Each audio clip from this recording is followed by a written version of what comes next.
Welcome back. Chapter 2, Organizing Data. In Chapter 1, we learned about how to obtain data, the sampling procedures, and planning of statistical study. Now we will learn about what to do with the data we have obtained, organize it. Section 2.1, Frequency Distributions, Histograms, and Related Topics. The focus points in this particular section: 1.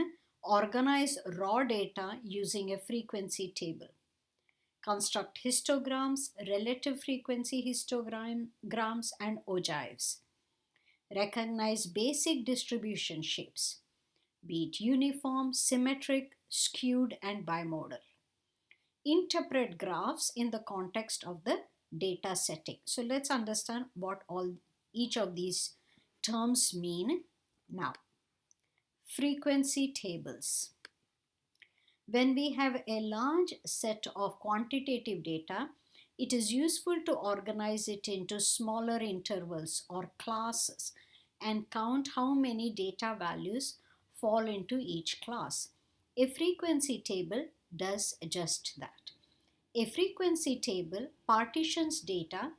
Partitions means to separate data into classes or intervals and shows how many data values are in each class. The classes or intervals are constructed so that each data value falls into exactly one class.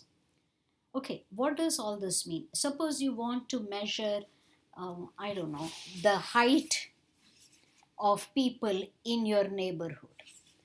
So you manage to get a sample of 100 people. So you got 100 different heights. Now what do you do with these numbers? You want to organize them in some fashion. So say somebody is, 40 inches tall, and somebody else is 45, somebody else is 50, somebody else is 48, and so on and so forth. So you could possibly say divide them, right? So right from children to adults, very tall adults. So say you're looking at a very young child starting from 25 inches high and so on. So 25 to 30, 30 to 35, 35 to 40, so on. You can separate these different blocks in which you will divide your entire data into these separate blocks. That's what this is. When you have a large set of quantitative data, quantitative means numeric data that you can add or take a ratio and so on and so forth. Large set of quantitative data, it is useful to organize it into smaller intervals or classes and count how many data values fall into each class. A frequency table partitions, that is, divides data into classes or intervals and shows how many data values are in each class. The classes or intervals are constructed so that each data value falls into exactly one class. Let's see what all of this in a concrete setting. So a task force, so here is an example. A task force to encourage carpooling did a study of one-way commuting distances of workers in the downtown Dallas area.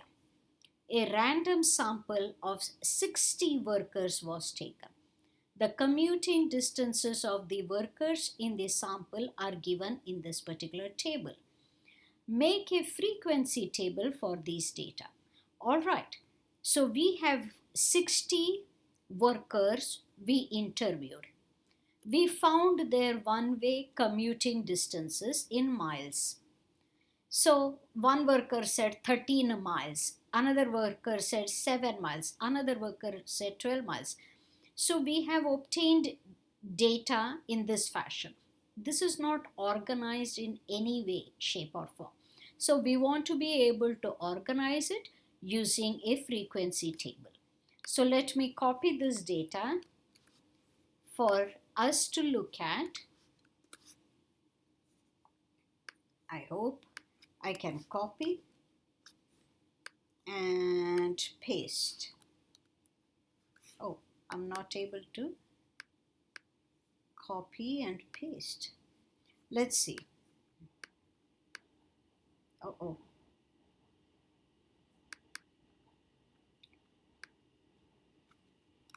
Copy, please work. Paste. There you go. So we managed to copy and paste this information somewhere here. All right. Let's see how to play with this now. Decide how many classes you want. Usually the question will tell you how many classes.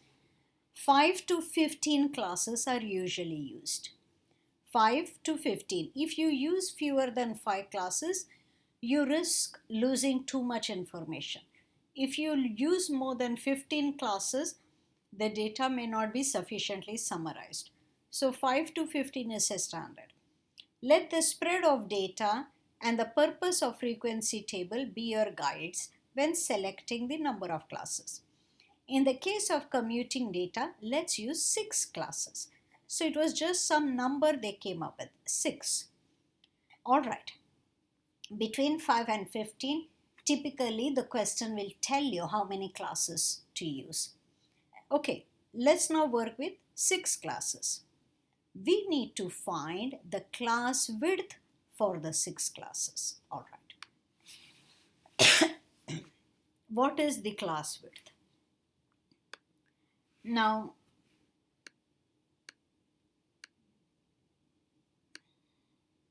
how to find the class width? You would take largest value minus smallest value all over desired number of classes. Whatever you get, increase the computed value to the next highest whole number. Okay? Largest minus smallest over desired number of classes. In case you get a decimal, increase it to the next whole number. Let me copy and paste it.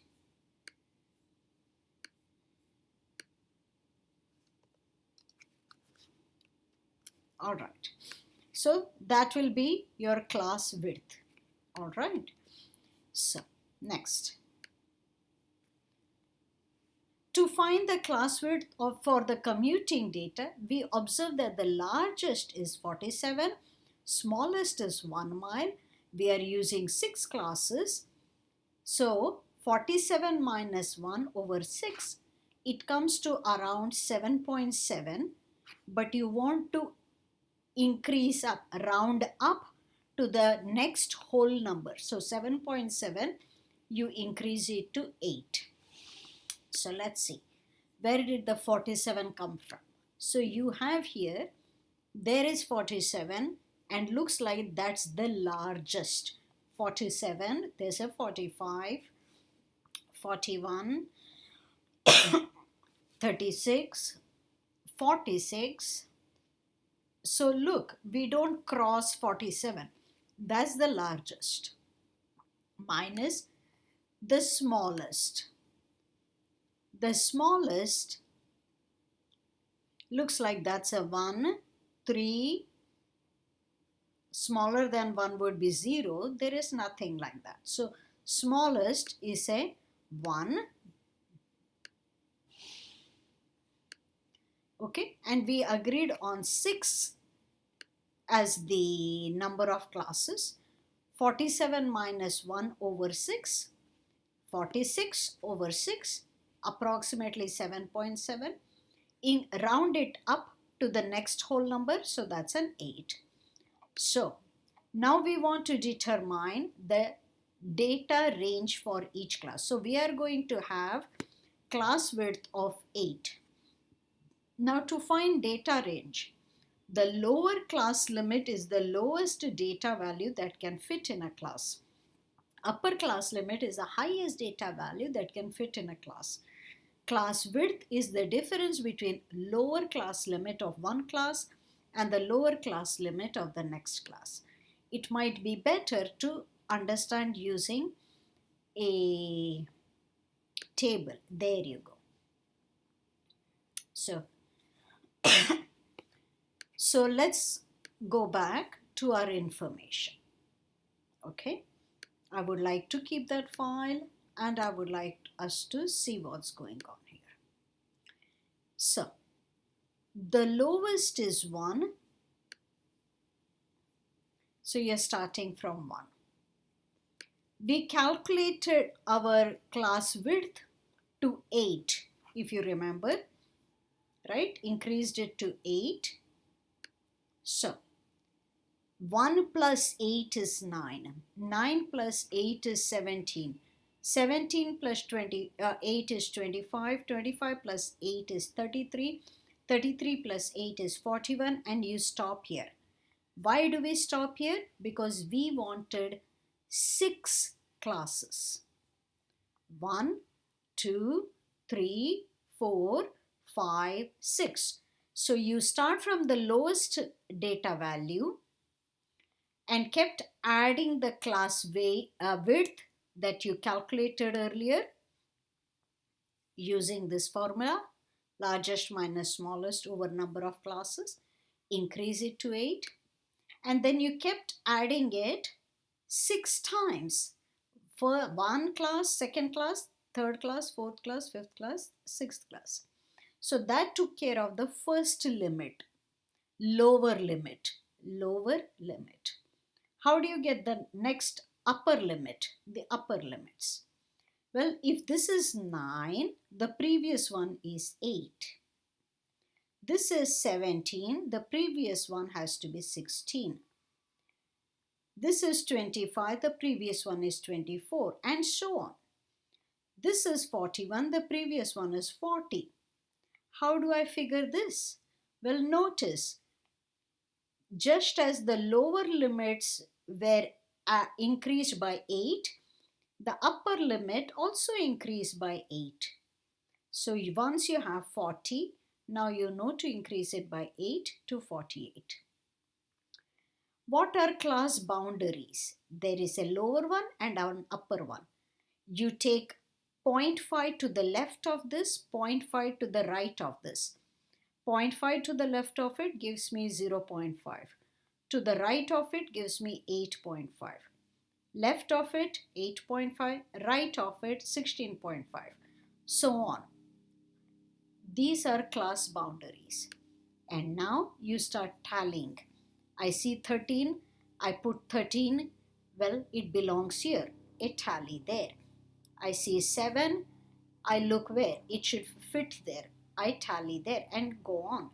See, after 4 vertical lines, the 5th one is across, so you can count easily. 5, 10, 14. 5, 10, 15, 20, 21, and so on. Sorry. These numbers are called frequencies. After tallying from here to here, you calculate the frequencies. Midpoint. What is class midpoint? Lower plus upper over 2. Lower plus upper over 2, and so on. Better still, lower plus upper over 2 and then add 8. These are the class midpoints. So this is what is called the frequency table. Alright, so let's come back to this in our next video. I'm afraid this video has gotten very long.